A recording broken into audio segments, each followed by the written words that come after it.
Okay, everyone, you're very welcome to this midday or just after midday insight seminar here from the Careers Service. My name is Brendan Lally. I'm a member of the team here. I'm joined with Gavin Connell, who's head of Careers. And the topic we have chosen to discuss today and bring you through is LinkedIn.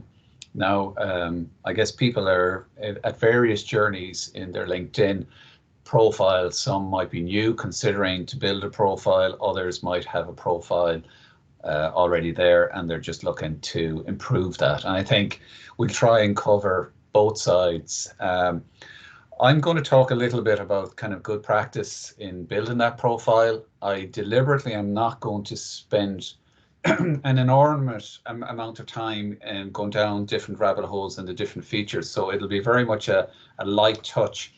But Gavin's going to kind of go into more detail on when you have that profile built,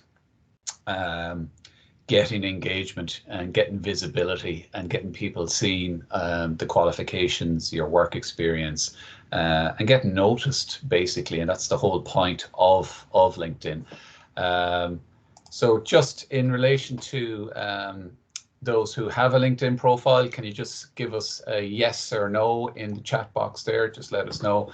Or have you already got one? Are you looking to build one for the first time? You might just let us know. Yeah, okay. So a few people have their profile up and running and just want to improve it. Yeah, absolutely. So let's have a look. Thanks, everyone. You're all dropping into the chat box there. So according to LinkedIn data, 66.3% of the working population has a profile on LinkedIn in Ireland. Okay, so I would say, I suppose, the majority of those have, jobs in that maybe relate to offices. It's very, very popular in that demographic group, and growing. I suppose why, as the title or the description in today's event, why would you use LinkedIn?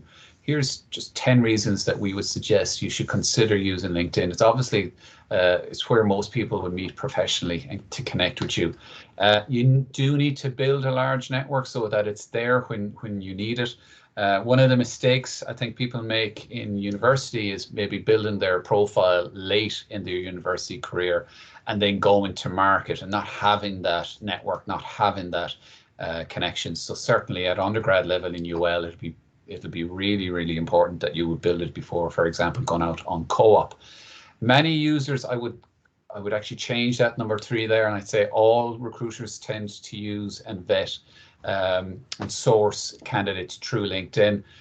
Some junior HR positions have job titles that relate to this activity called, sourcers. So they data mine on LinkedIn all day long.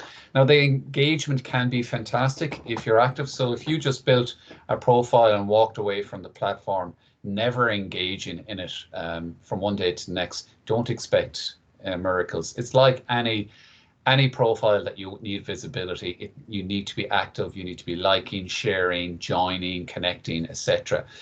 It's great for alumni networking to keep tabs on your friends and classmates, and not just for your current classmates, but prior years and where they all landed.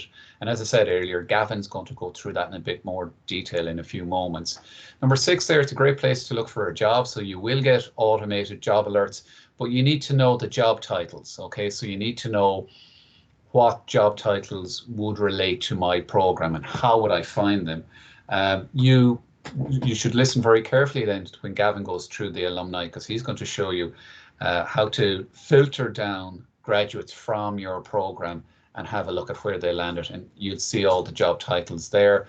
We also publish a publication called Careers by Degrees. It's on the careers section of the UL website, where we look at graduates typically 5 years back, and again, job titles are in that. So if you're setting up alerts, that's where you'll find them, along with maybe your regular job ads.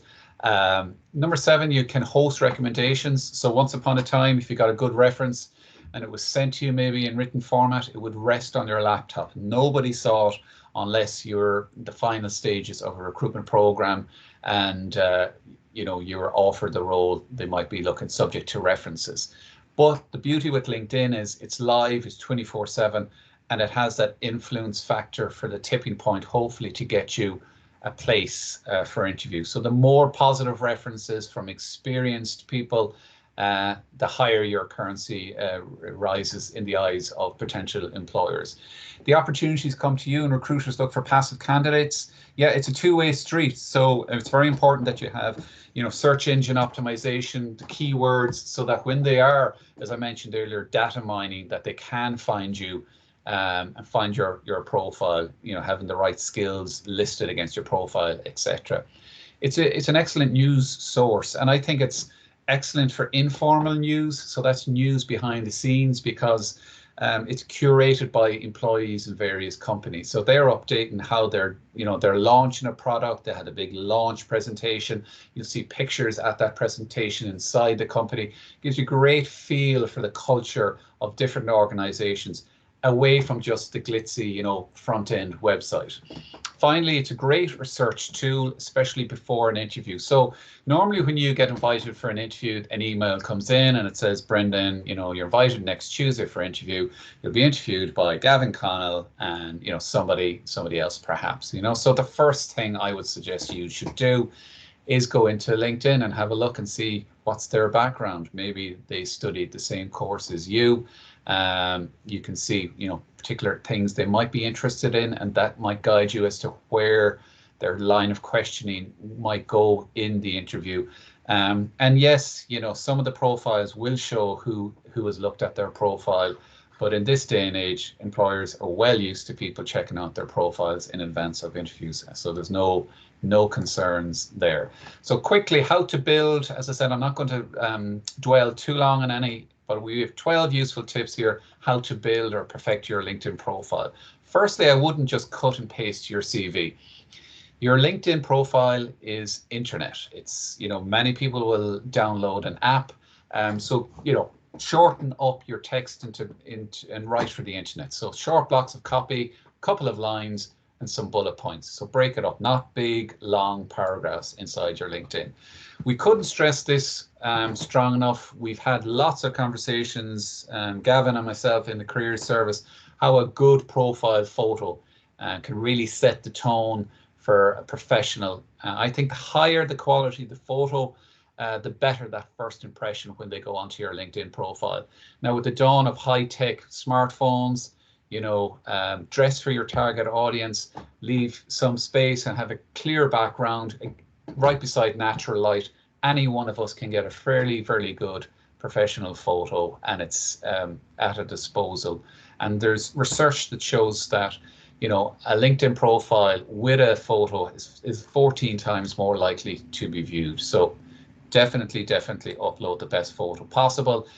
You will still see some poor examples, and you can see here a lady on a night out and an arm around her shoulder, or somebody hill walking or on holidays, or my favorite, which is the Irish wedding. And you can see the sun was behind the gentleman there, so he's all in shade. So these are aesthetically, you looked well, you were suited and booted, but that's not the same as LinkedIn. So, a new photo where you're, particularly focusing on LinkedIn for your brand. Underneath your headline, you can see a little image displayed there of myself. That's the card, and we'll go into that in a little bit moment. But just below that is the About section, okay? So this is, as it says there, this is essentially your career story. So you write it in first person. It should be the next best introduction to virtually introduce myself. So if I've never met Gavin, what am I going to say? He's going to ask me to tell me about yourself question, and this is in written form where that goes. So your story, it's your story to date and where you want to go. Make it more conversational, less formal than a CV. You've got plenty of space. They give you 2,000 characters, and now that's 400 words. But I'm not suggesting that you have to hit that word count. I would say 2 paragraphs would be enough. Go ahead and show a little bit of personality. It invites people to connect with you. And then at the end of that introduction, you can say skill set includes, and pop those tag words that are very, very applicable to the target jobs that you're interested in. Where will you get the those tag words? You'll see them on the job descriptions that you're reviewing right now for the market. Okay, some topics that are very interested is your trajectory to the point that you're at right now. So, you know, in second level, you chose a university program. Why did you choose that? Tell me about the journey through undergrad. Did you get some work experience? How did that go? If you went on to further education, forged postgrad, that's a decision in itself. If you've traveled to Ireland to do that, that's a big challenge. Talk about that challenge. The more you talk up your course, the more your currency rises in the eyes of the employer. Okay, so have some energy, some action words in there, and just bring that story to life. Just beside your photo is your headline. Now, if you do nothing with this, it'll auto-populate and probably say Brendan Lally, student at UL. Remember, this headline or that little card follows you everywhere in LinkedIn, okay? And this is what people, particularly the passive audience, if you interact with one of their connections or you like an article, they see that. So we would say that's kind of your shop window. Another use of the headline space would be to put in your unique selling points. So you have 120 characters. So here's some samples here. It's about a line and a half of an A4 page. So you can see their masters in HRM 2021 at UL. They're showing me that they have a business undergrad and that their thesis or dissertation is big data and recruitment. Now that only took 82 characters out of the 120. Again, masters at law, UL. I'm seeing first class honors, which is a real selling point. Here's another one below that, MSc in HRM. And this person's telling me they also have 7 years multinational HR experience and are the site diversity champion. The final one there is an Honours International Business student. They were an intern in Deloitte, and they're also the auditor of the UL Business Society. So again, that whole point of making that attractive is to encourage people to click and spend a little time reviewing your profile. How do you know when your profile is finished? LinkedIn have their own method, and they call it a profile strength meter. It starts at beginner, goes to intermediate, advanced, expert, till eventually you have a full profile, and that's all-star. What you need to do to get an all-star is add a profile photo like we spoke about earlier, list a minimum of 2 past positions with descriptions, have 5 or more skills on your profile, write a summary about yourself, fill out your industry, add your education, and have 50. So 50 is the golden amount of connections to reach the all-star, full, complete profile in the eyes of LinkedIn. A little bit there about search engine optimization in relation to skills, which is a unique section in LinkedIn. Later, when they introduced this section, they allowed others in your network to endorse you. So that then they linked the amount of endorsements for a particular skill to where you rank in search lists by companies. So how you get people to endorse you, it's a reciprocal art. I endorse Gavin and hope that Gavin kindly, returns the favor. You can be endorsed by those at an equal level to you in the organization. So it doesn't need to be as supervisor. Tip 7 there, your URL at the top of your LinkedIn profile. Okay, if you're happy with your profile, we would like you to put it up at the top of your CV, because it opens up a digital platform and portfolio where you can have a lot of interactive material that a static CV can't do.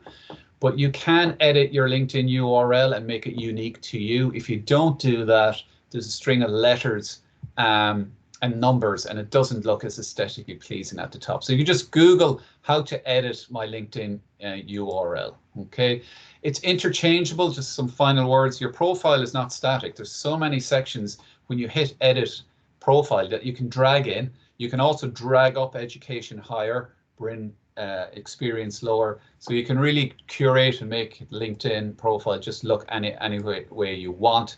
The more visual pleasing content that you have on the profile, the longer people are going to spend there. So if you're telling me that you've done all these projects, why not show me? Why not take a summary of that project, put it into a nice glossy PDF and upload it under education, okay? And that goes for any work experience. Maybe you gave a presentation and someone took a photo. Again, as much media as possible wins the day. A tip here just to build your network. A lot of people feel they mightn't have a network. I always direct them towards their mobile, their own smartphone. So your network starts closest to you. They're your warm connections. So they could be relatives, they could be part-time work employees, they could be sporting mates if you're in a team. All of them are potential 6 degrees of separation. So when you're setting up a profile for the first time, LinkedIn also allows you to sync your entire email book, but I'm not too sure if you want to do that. And finally, building a network from the alumni that maybe have done your course. And Gavin's going to take you through that in a moment. There's also a thing called LinkedIn groups. So anyone can set up a LinkedIn group. Mostly they're on professional topics. Some of them could be nationalities. So it could be the Indian Irish Business Network for Ireland. If you're in another jurisdiction, you want to work in, let's say, San Francisco, they could have the Irish American group for San Francisco, for example, group there. So there's an unlimited amount of groups. If you want to know what groups might suit you, if you come across somebody with a more mature, let's say, profile that studied something similar to you, maybe you spotted them as an alumni, scroll down to the bottom and have a look at all the groups that they're following, and that'll give you some leads as to what groups might suit you. Finally, in the final tip 12 there, companies themselves have landing pages. They have organization pages within LinkedIn. Often they put tips for their recruitment practices, little videos and new hires talking about their experience and their journey onto LinkedIn, onto their company page. University of Limerick have their own organization page, and that's where you'll find alumni, okay? And it's good to follow companies that you're targeting. It shows that you've been looking at them, watching them, you've been following them for some time before you decided to apply. Some final tips and features and tools. I'm just going to hand over to Gavin, who's just going to take us through that alumni tool as regards to the University of Limerick. Thanks, Gavin. Thanks, Brendan. Hi, everybody. Maybe just before I jump straight into it, just to kind of follow up on Brendan said, some very valid points. I suppose two things that come to mind. First one is that if you, like to Brendan's point, if you have a link off your CV to LinkedIn, okay, and if you're just repeating the same thing that's on your CV, it's a wasted opportunity, okay? So you have an opportunity to really expand on what you can't in your CV. So that's what we would always say. It is a live document where your CV, once it leaves your desk and it goes to an employer, it's dead in the sense of that you can't update it anymore, where your LinkedIn is you're constantly evolving and keeping it going. And I suppose the second thing is and this is probably really important, right? We're not saying that everybody has to have a LinkedIn account, right? Okay, it's completely up to yourself if you want to be on the platform. What we're saying is that it is a very good tool for you to either engage and build your network, or equally, if you just want to go in and investigate. And that's probably what I'm going to show you now, right? Okay, is how you can use it to get a better understanding of what is that next career step for you. And actually how you will actually utilize it both from job search, but also equally is just building your network. And equally, you can go in incognito. You don't necessarily have to show who you are, right? Okay, you can kind of lock your account that people can't see it, but you can still be doing that investigation in the background from that perspective. So, but I'm just going to take control here. Yeah, okay. No, actually, can I just share my screen completely? Actually, that's what I'll do separately. Okay. So can you see that, Brendan? That's just LinkedIn. Yeah, can you? Okay. So the first part that I'm going to do is I'm actually just going to show you how to use the alumni search. Now, maybe some actually know how to use this. So if you don't, just hold on to us, right? Okay, and we'll just bring you through it, right? Okay. So the first thing is always recalling that you are actually a member of the University of Limerick. So I've kind of done this several times using our own kind of service thing. So if you go find the University of Limerick, okay, the school itself, right, okay. If you're not following it, follow it, right, okay, because when Brendan was talking about building your network, okay, there's 70 odd thousand people who are actually in your network because of the fact that you've gone to the University of Limerick, either those who have worked here or those who are actually currently studying, okay. So you'll see lots of information around it. They'll have jobs that they're actually advertising actually within the university there as well. But the main part that we're going to focus on today is the alumni section here, okay? So in this is a very rich repository of information that I find when I speak to a lot of students that it's just untapped. They don't even know it's there, or if they do, they don't know how to access it. And that's hopefully what we're going to try and actually manage for you today. Okay, so if you can see at this, there are 71,000 odd alumni on the University of Limerick LinkedIn page. So you're thinking to yourself, how do I start breaking that down? Okay, so LinkedIn makes it quite easy to do that through what Brendan was talking about, that search engine optimization. So in a way, they've already, if you look here, they've already started to do that, right? Okay, so they're saying 51,000 live in Ireland, and then the rest live in the United States, United Kingdom, so on, so forth, and it breaks down each country. So say if you're just kind of coming in as just a general party, you're saying, you know what, I'm thinking of traveling after I graduate, and I'm actually particularly interested in just going maybe to Australia. Okay, you click on Australia, and it just brings down that number to 1,312. And the next thing it does is it brings and narrows that kind of search filter and the funnel of information, and it's starting to identify, well, here's where they work. Okay. And then as you move across the next page here, it actually brings in, well, what do they do? So if I'm kind of an engineer, I'm kind of going, okay, out of the 1,300, 10% of them are working in engineering. I click on the engineering, and then it also then starts to bring down, well, here's the employers that the engineers are working in, okay? Then it starts saying what they studied. So if I was in particular interest, I was actually doing civil engineering. I'm going to use this as an example. And then civil engineering equally starts bringing down, well, here's the 9 graduates at this stage. Here's the companies they work in. And the nice piece here is, right, once you're following it, if you just scroll down, you can actually see the 9 people down here, okay? So to Brendan's point earlier on, people don't mind you clicking in and having a look and see what they do, right? Okay, because that's what LinkedIn is about. It's about a network. It's about kind of understanding what's going on. So this is kind of all easy accessible to everybody. Okay, so I'm just going to pick James Curtin here, okay? That's going to show you his profile, right? Okay, and it's a live profile, so there's no GDPR issues in relation to this because it's actually on the network, right? Okay, so if I actually look at James, it actually tells me his job, right? Okay, tells me where he graduated from, what kind of he has his profile here. So sometimes it's nice to be able to go in and have a look and see what other people are saying about themselves, right? Okay, and see, well, actually, how does that resonate with your own profile? And as you go down, you can start to see his career, job history in a sense, right? Okay, so while he was probably in college, he was working part-time in Dunn Stores. Then he obviously went on his placement in January to September to J. Murphy, right, okay, in London. And you can see as he graduated, he went into Roadbridge. Then he obviously was there for 3 years, 7 months, decided to travel to Australia. This was his first role, and there's where he is currently. So the way that you can actually look at this is you're kind of look and see, well, let's have a look at all the license and certifications that he's done. Okay, that's something I might be interested in. My skills and endorsements that Brendan has spoken about before. And then just kind of generally seeing what interests or groups that he is involved in. And actually that helps me to start build my understanding of the network. And the more that you look at the 9 that have gone to Australia, you get an understanding, oh, okay, that's a good opportunity for me to kind of build the profile. The additional part here on this is, if you are thinking of going to Australia, why wouldn't you contact James, connect with him, and just say to him, hi, I'm a civil engineer. I'm graduating next September, whatever the case is, and I'm considering going to Australia. I just want to kind of maybe get 15 minutes of your time, if possible, for a quick Teams call, just to get an understanding of what's going on in the market in Australia. Okay. There are several things that can, well, actually, there's 2 things that can happen here. One is he just ignores you. The second one is he goes, yes, right, okay. And generally speaking, you'll find with alumni, they like to reach back out. They know what it's been like being in your circumstances or your situation, and they will reach back out and say, yeah, I can meet you whatever on a Teams call. It's no problem. What happens from there is you're getting an understanding of what's going on in the market.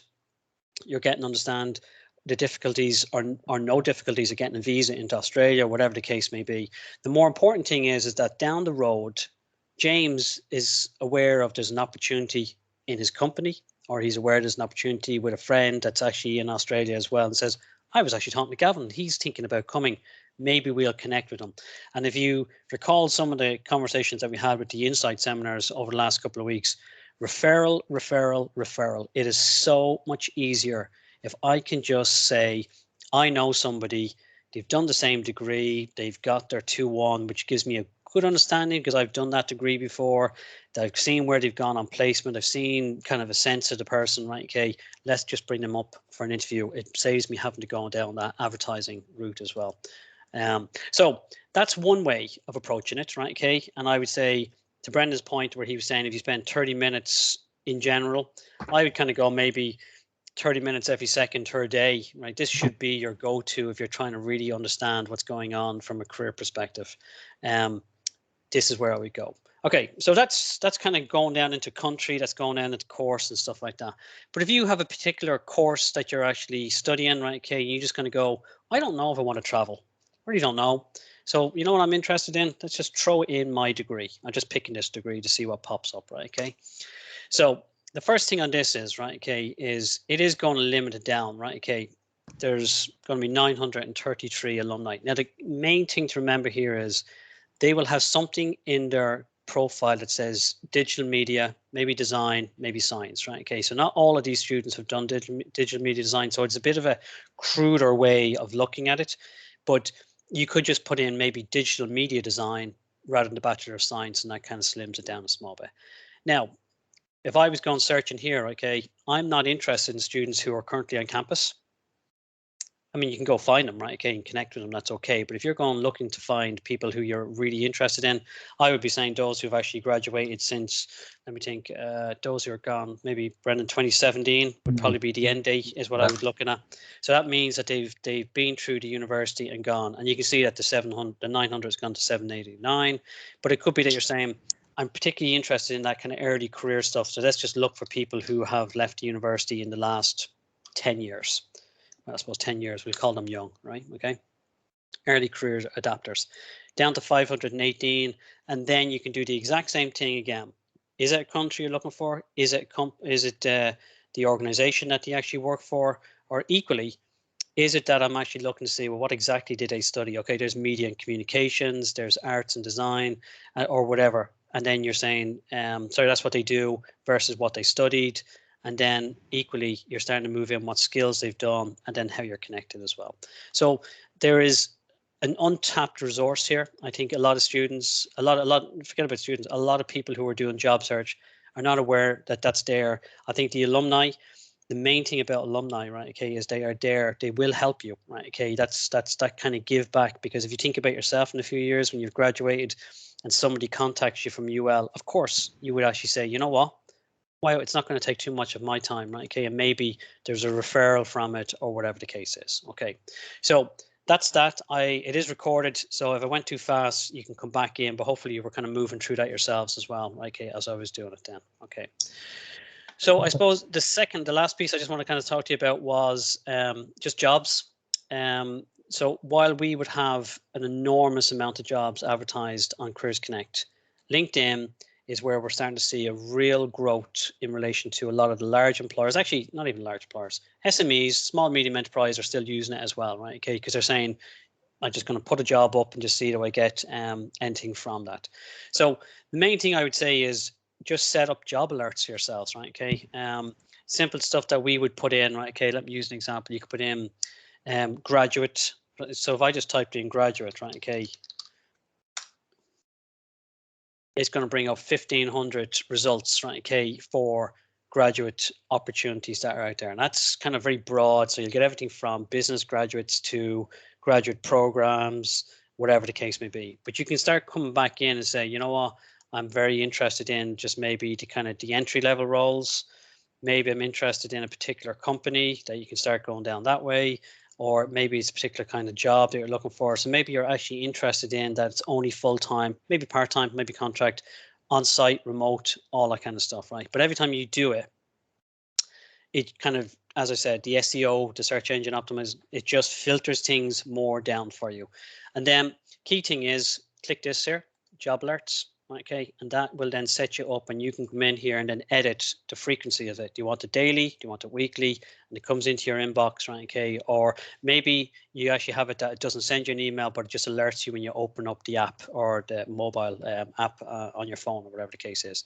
So nice thing about it is you can go in and you can actually see full job spec, and I can't overemphasize this, right? Okay. There are no surprises when it comes to job specs, because most employers these days tell you everything, and they only tell you too much, right? Okay, so there's no excuse for not being prepared for what the job is going to be about, right? Okay, so one of the things, and I think Brendan, you mentioned this, right? Okay, is the kind of the active search, that if you're looking at a job spec and you don't have that content in your profile, you won't have somebody contact you and said, "We've seen your profile. I mean, there's a bit of a match, or there's quite a lot of a match. Would you be interested in talking to us about a job?" Because that's really what you want to happen. And that's by looking at job specs and seeing what is actually their explicit kind of requirements for a student, right? Okay. And they have it here, what we look for, their ongoing development, etc., etc. And that's the DCC program, right? Okay. So I would say to you, get in, start looking at your alumni, talk to your alumni, okay? Get a real good sense of what's going on in your sector, in the country you're going to, whatever that is, that space you're looking for. And then equally, job alerts. There's multiple different ways to search. You can put in, if you're an engineer, you can put in if it's a business analyst, or you can just type in analyst. So if I just do graduate analyst, same thing, do a search, 107 roles, right? Okay, so there's no shortage of jobs out there, is what I would really say. You can see that the HSE is on it as well. So it's not just private organizations, it's actually public sector are on this as well, and recruiting actively from that perspective. And I think the new location of remote has just changed the game completely. You can have big brands work for them, but not have to live necessarily in Dublin or whatever, you know. I would say just on that, Bren, right? Okay. The only thing is, I wouldn't necessarily say I want to work off-site, right? Okay. I would say maybe a hybrid. And the reason being is because in a grad role, they're not going to say, yeah, it's just fine, you just working at home. They're going to be saying, we want you to be on, because they want to teach you. They want you to be part of that kind of career development with them and your own development.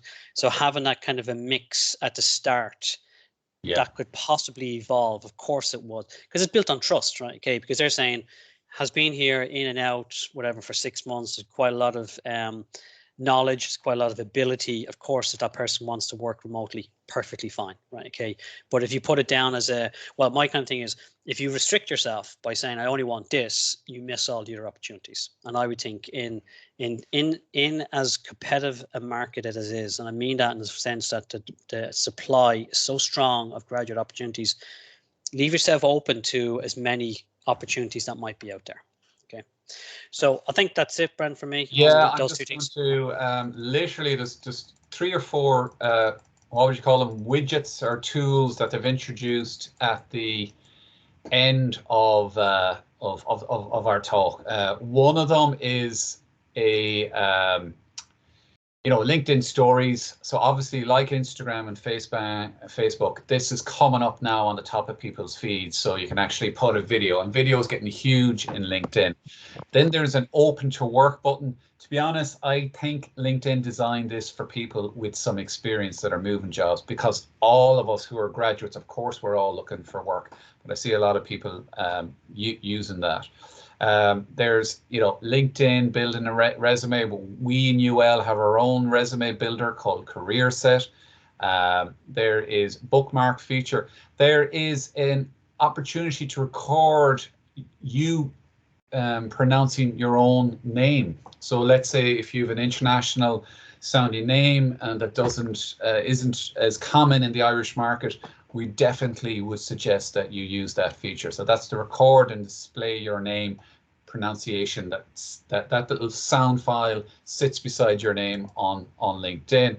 If you're doing some research and doing an assignment, why not throw in a research question, a poll into LinkedIn? Huge traction on that, a lot of visibility.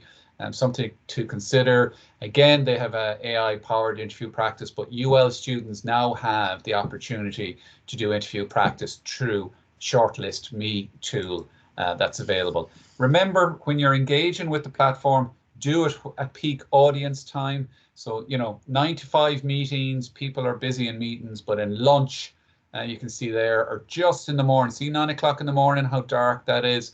People are just logging in with their cups of coffee, then they're getting on with their day. Late in the afternoon is another good time. So that's all from me and from Gavin. Thanks everybody for your time today. As I said, we have the slides and we'll share the recording with you